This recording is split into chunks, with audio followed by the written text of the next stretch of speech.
Minister of Crime Prevention, Honorable Jeremiah Norbert, says the government continues to engage with Jamaican authorities, noting that the country's progress in reducing major crimes followed the implementation of several policing and crime-fighting strategies. He says Jamaica's approach combined law enforcement measures with social interventions, lessons St. Lucia is also considering as it develops its own crime prevention strategy. So we're in direct conversation with the Minister of National Security, Dr. of Jamaica. We've spoken to him about the model that they've been utilizing in Jamaica. To be honest, it's not something that happened overnight. It actually took some serious doing before they got to where they are.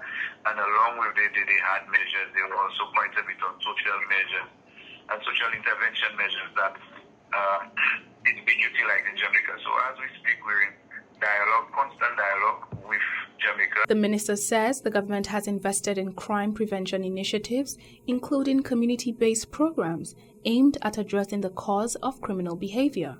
He adds that a recent review of local crime trends and public concerns has been completed, with recommendations now being considered for further action.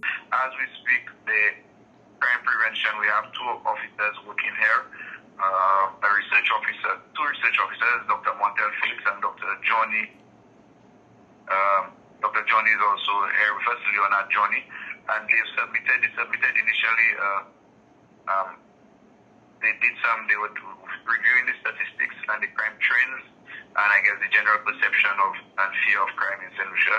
So they would have done some work with Bodley Correctional Facility, with the public. They've gathered the data, they've analyzed the data, and now they recently submitted a document on my desk for review in terms of some of the programs and policies that they believe that we need to implement. You will be hearing public pronouncements from us probably during the month of September. Norbert says another major focus is rehabilitation. He argues that too many former inmates return to prison within months of their release, highlighting the need for stronger reintegration programs to reduce repeat offending.